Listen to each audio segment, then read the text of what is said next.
வணக்கங்க. இப்போ வெள்ள கோயிலில் பார்த்தீங்கன்னா, டிவிஎஸ் ஸ்கூட்டி வந்து எலக்ட்ரிக் பைக்காவும், பெட்ரோல்லையும் ஹைப்ரிட் பண்ணி ஓட்டிக்கிட்டு இருக்கிறாங்க. அதை பற்றி நாம் கேட்டு தெரிஞ்சுக்கலாங்களா? அண்ணா வணக்கங்கண்ணா. வணக்கங்கண்ணா. அண்ணா, இப்போ இந்த வண்டியை ஹைப்ரிட் பண்ணதை பற்றி விரிவாக சொல்கிறீங்களா? இப்போ நம்ம ஸ்கூட்டி ஸ்ட்ரீக் பைக்குக்கு நம்ம மாற்றிருக்கிறோங்கண்ணா. இதில் வந்து பெட்ரோலோட இன்ஜினில் எந்த சேஞ்சஸும் பண்ணல, எந்த ஆல்டரும் பண்ணல. அதில் என்ன இருக்கோ அது அப்படியே இருக்கும். எக்ஸ்ட்ராவாக பைக்குக்கு தேவையான மாதிரி நம்ம ஆல்ட்ரு பண்ணியிருக்காங்கண்ணா. அதில் என்னென்னு பார்த்தீங்கன்னா 1500 watts hub motor, battery 60 volt 30 mAh use பண்ணியிருக்குங்க. லித்தியம் அயன் பேட்ரி யூஸ் பண்ணலாங்க. நாம் இப்போ யூஸ் பண்ணியிருக்கோம் லித்தியம் பெராபாஸ்பேட் யூஸ் பண்ணியிருக்காங்க. ஆனால் இப்போ இதில் வந்து 1500 வாட்ஸ் மோட்டர் மட்டும்தான் பயன்படுத்த முடியுமா, இல்லை வாட்ஸ் கம்மியாக இருக்கிறதையும் யூஸ் பண்ணிக்கலாங்களா? ஆனால் இன்ஜினை ரிமூவ் பண்ணிவிட்டு நம்ம பைக்காக மாற்றுற கான்செப்ட் இருந்துச்சுன்னா ஒரு 1000 வாட்ஸு 1200 வாட்ஸ் இருந்தாலே போதுங்க. நம்ம இன்ஜினையும் சேர்த்து ரன்னிங் பண்ணணும். அதுக்காகவே 1500 வாட்ஸை நம்ம யூஸ் பண்ணுறோங்கண்ணா. ஓகேங்கண்ணா. இந்த வண்டி எவ்வளோ ஸ்பீடு போகுங்கண்ணா? 60 வோல்ட்டு யூஸ் பண்ணுறதுனாலேங்க 50 to 55 ஸ்பீடு கிடைக்குங்க. அதே 72 வோல்டேஜ் பேட்டரி யூஸ் பண்ணிங்கன்னா ஒரு 65 வரைக்கும் வேகம் கிடைக்குங்க. ஆனால் இந்த வண்டி ஹைப்ரிட் பண்ணி ஓட்டுற போது, பெட்ரோலில் ஓட்டுற போது கிலோமீட்டருக்கு இது ட்ராப் ஆகுமா, இல்லை அதெல்லாம் பிரச்சனை இல்லைங்களா? ஆனால் அது எப்பவும் கிடச்சிட்டு இருக்கிற மைலேஜாக தாங்கண்ணா கிடைக்குது. ஆனால் இந்த வண்டியோட லோடிங் கெப்பாசிட்டி எவ்வளோ வருங்கண்ணா? சிங்கிள்ஸு டபுள்ஸ் ஓட்டுறது மட்டும் இல்லைங்கன்னா தாராளமாக நம்ம ஏதாவது ஒர்க்குக்கு போகிற லக்கேஜ் இருந்ததுனால தாராளமாக எடுத்துகிட்டு போகலாம். நம்ம 250 kg வரைக்கும் கண்டிப்பாக லோடிங் கேரி பண்ணுங்கண்ணா. ஓகேங்கண்ணா. இந்த பேட்ரி சார்ஜிங் பற்றி சொல்லுங்கண்ணா. ஆனால் இது சார்ஜிங் பற்றி சொல்லணும்னா இதில் வந்து நம்ம 6 amp சார்ஜர் யூஸ் பண்ணுறோங்கண்ணா. 5 hours சார்ஜிங் டைம் ஆகுங்க. இப்போ இதில் 6 amps சார்ஜர் மட்டும்தான் யூஸ் பண்ண முடியுங்களா, இல்லை 10 amps யூஸ் பண்ணிக்கலாங்களா? தாராளமாக யூஸ் பண்ணிக்கலாங்கண்ணா. குயிக் சார்ஜர் யூஸ் பண்ணிங்கன்னா ஒரு 2.5 மணி நேரத்துலேருந்து 3 மணி நேரத்துக்குள்ளே சார்ஜ் ஆயிருங்க.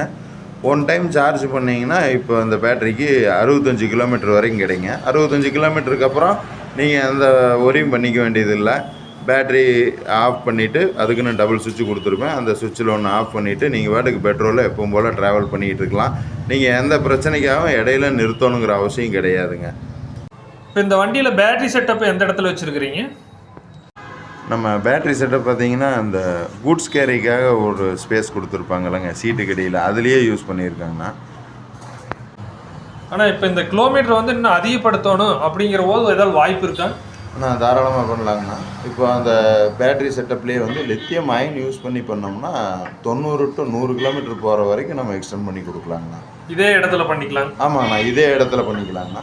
எல்எஃப்பி பேட்டரிங் போது கொஞ்சம் சிரமமாக இருக்கும். லித்தியம் அயன் யூஸ் பண்ணும்போது பார்த்தீங்கன்னா தாராளமாக பண்ணிக்கலாங்கண்ணா. இப்போ இது ஏங்கண்ணா ஹைப்ரிட்டாக பண்ணீங்க? ஃபுல்லாக எலக்ட்ரிக்கலாக பண்ணியிருக்கலாமல்ல? நான் எலக்ட்ரிக் பைக்காக மட்டும் கன்வெர்ட் பண்ணோம்னா நம்ம ஒரு ஸ்டாண்டர்டாக ஒரு 50 கிலோமீட்டர் 60 கிலோமீட்டருக்குள்ளேயே தான் நம்ம போயிட்டு வர்ற மாதிரியான யூசேஜுக்கு ஆகுங்க. நான் வந்து என்னோடய யூசேஜ் பார்த்திங்கன்னா கொஞ்சம் 150-200 கிலோமீட்டர் போகிற மாதிரி கூட வருங்க. இப்போ அந்த டைமில் நான் போய் சார்ஜர் ஸ்டேஷன் தேடிட்டு இருக்க முடியாது. ஒரு 4-5 மணி நேரம் வெயிட் பண்ணி சார்ஜ் போட்டுட்ருக்க முடியாது. அப்போ இந்த கன்வர்ஷன் கிட் இருந்துச்சுன்னா நம்மளுக்கு ரொம்ப யூஸ்ஃபுல்லாக இருக்குன்னு ஹைப்ரிட் மாடல்லையே நான் பண்ணியிருக்கேங்கண்ணா. ஹைப்ரிட்டாக மட்டும் இல்லைங்க, ஃபுல் எலக்ட்ரிக்கலாகவும் பண்ணி ஓட்டலாங்க. செலவும் கூட கம்மியாக தான் வரும். ஆனால் இப்போ இந்த வண்டி ஓட்டி பார்த்துடலாங்களா? ஆனால் ஓட்டி பார்த்துடலாங்கண்ணா. இப்போ வெறும் பைக்காக மட்டும் இருக்குது, போகலாம். இந்த சுவிட்சை நீங்கள் ஆன் பண்ணணும். இப்போ வந்து சேஃப்டி பார்க்கிங் கீ மாதிரி ஆஃபில் இருக்குது. இதை போட்டிங்கன்னா தான் ஆன் ஆகும். ஓகே, போகலாம்.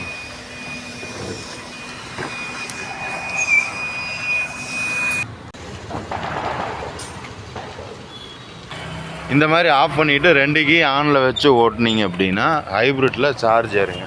நீங்கள் பெட்ரோலில் ஓடவே இது சார்ஜும் ஏறும்.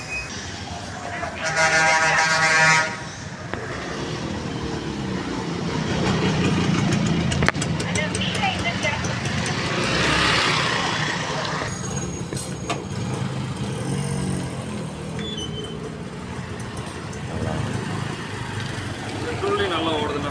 இப்போ இதை ரெடி பண்ணுறதுக்கு எவ்வளோ உங்களுக்கு செலவாச்சுங்கண்ணா? ஆனால் இந்த மாதிரி ஹைப்ரிட் மாடல் பண்ணுற செலவு பார்த்தீங்கன்னா ஒரு 58,000 பட்ஜெட்டில் வருங்க. இப்போ ஃபுல் எலக்ட்ரிக்காக மாற்றுறதுக்கு எவ்வளோ செலவாகும்?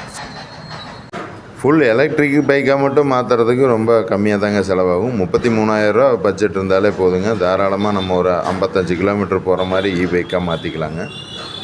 ஓ அப்போ கன்வர்ஷன் மட்டும் பண்ணுறதுனா 33,000 ரூபாயில் பண்ணிடுவீங்க? கண்டிப்பாக பண்ணிக்கலாங்கண்ணா. பரவாயில்லைங்கண்ணா, ரொம்ப நன்றிங்கண்ணா. எல்லாத்துக்குமே பயனுள்ளதாக இருக்குங்க இது. இதுவரையில் இந்த வண்டி பற்றி விளக்கமாக சொன்னீங்கன்னா ரொம்ப நன்றிங்கண்ணா. நன்றிங்கண்ணா. ஓகேங்கண்ணா, நீ அடுத்த வீடியோவில் நான் பார்த்தீங்கன்னா ஃபுல் எலக்ட்ரிக் பைக்கையாக மாற்றுறதை பற்றி அடுத்த வீடியோவில் பார்ப்போம்.